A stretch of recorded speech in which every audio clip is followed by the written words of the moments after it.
Assalamualaikum warahmatullahi wabarakatuh. Kami di sini dari kelompok 5 akan menerangkan materi yang berjudul Peran Guru sebagai Insan Multidimensi.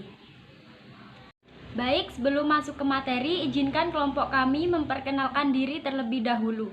Saya Ratna Juitasari dengan NIM 22021020101 dan teman saya.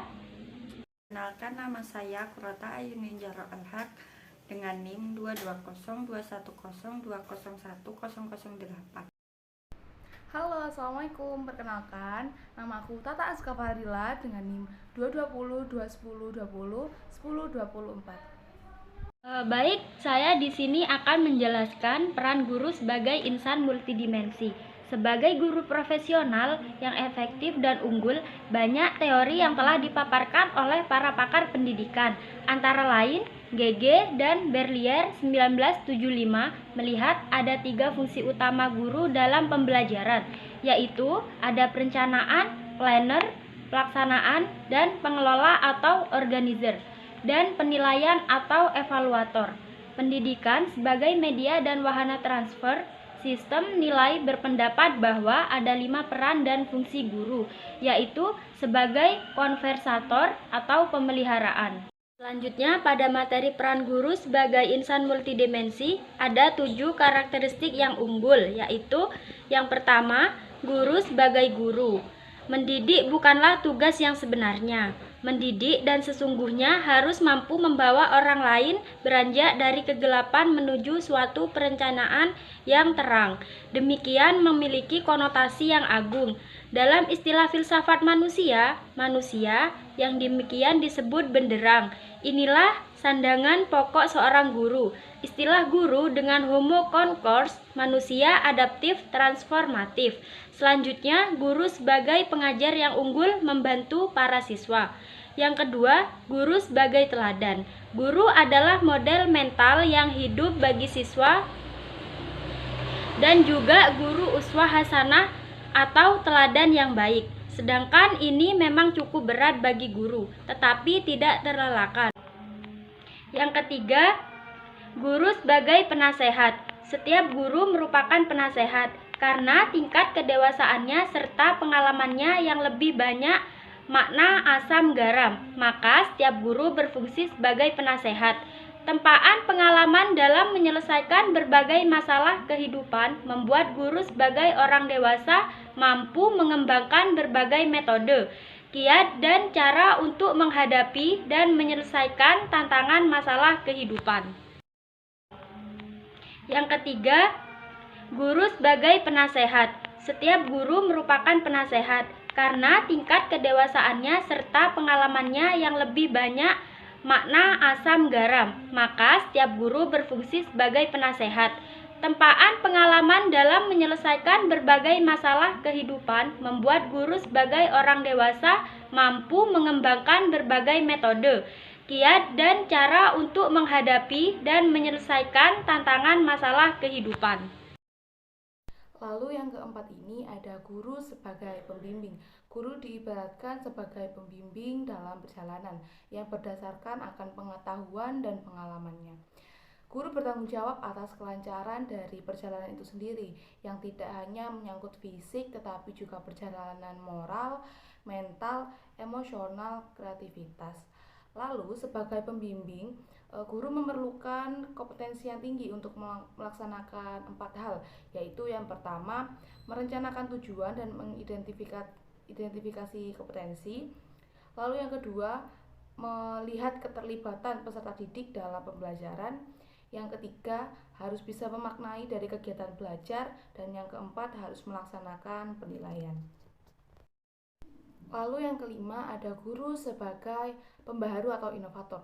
Di sini tugas dari guru itu sendiri adalah menerjemahkan kebijakan dan pengalaman yang berharga ke dalam istilah atau bahasa modern yang dapat diterima oleh peserta didik, sehingga pengalaman yang ada yang pernah dilalui oleh guru dapat dipahami dan dilaksanakan oleh peserta didik.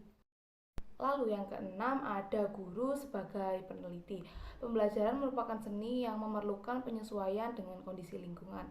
Untuk itu diperlukan peran dari seorang guru.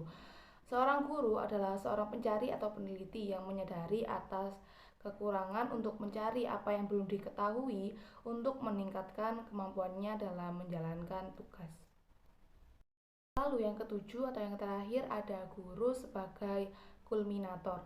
Guru adalah orang yang mengarahkan proses belajar secara bertahap dari awal hingga akhir, dan rancangannya peserta didik akan melewati tahap kulminasi atau tahap yang memungkinkan setiap peserta didik bisa mengetahui hasil dari kemajuan belajarnya. Lalu di sini ada landasan pembelajaran.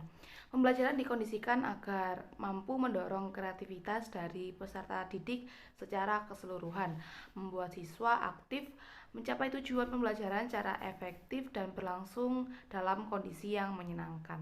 Oleh sebab itu, setiap pengajar harus meyakini bahwa yang pertama, belajar adalah sangat penting dan sangat menyenangkan.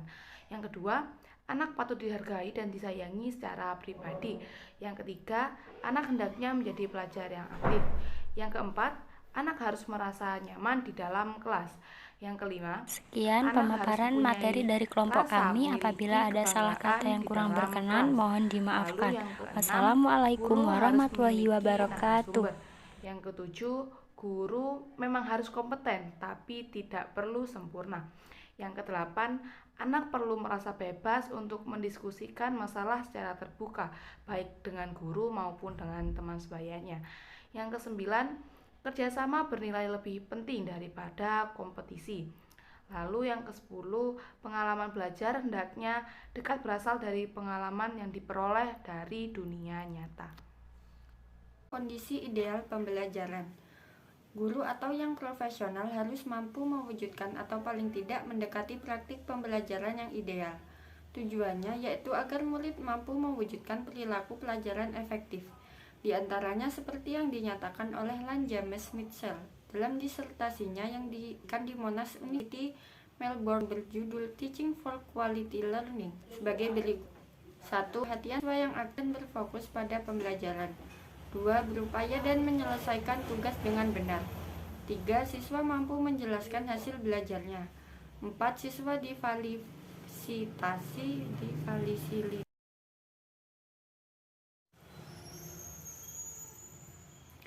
1. Perhatian siswa yang aktif dan berfokus pada pembelajaran. 2. Berupaya dan menyelesaikan tugas dengan benar.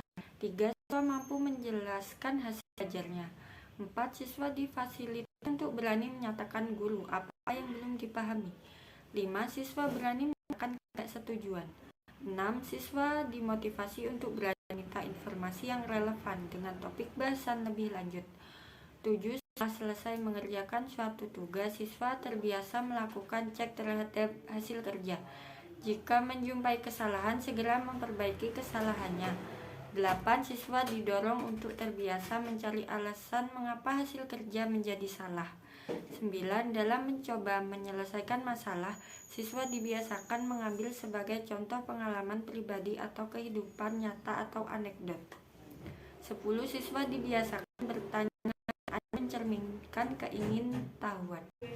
Kesimpulannya yaitu, guru pada hakikatnya merupakan seorang manusia yang multidimensional. Dan guru juga harus profesional. Guru yang profesional harus mampu mewujudkan atau paling tidak mendekati praktik pembelajaran yang ideal, agar murid mampu mewujudkan perilaku belajar yang efektif. Sekian pemaparan materi dari kelompok kami. Apabila ada salah kata yang kurang berkenan, mohon dimaafkan. Wassalamualaikum warahmatullahi wabarakatuh.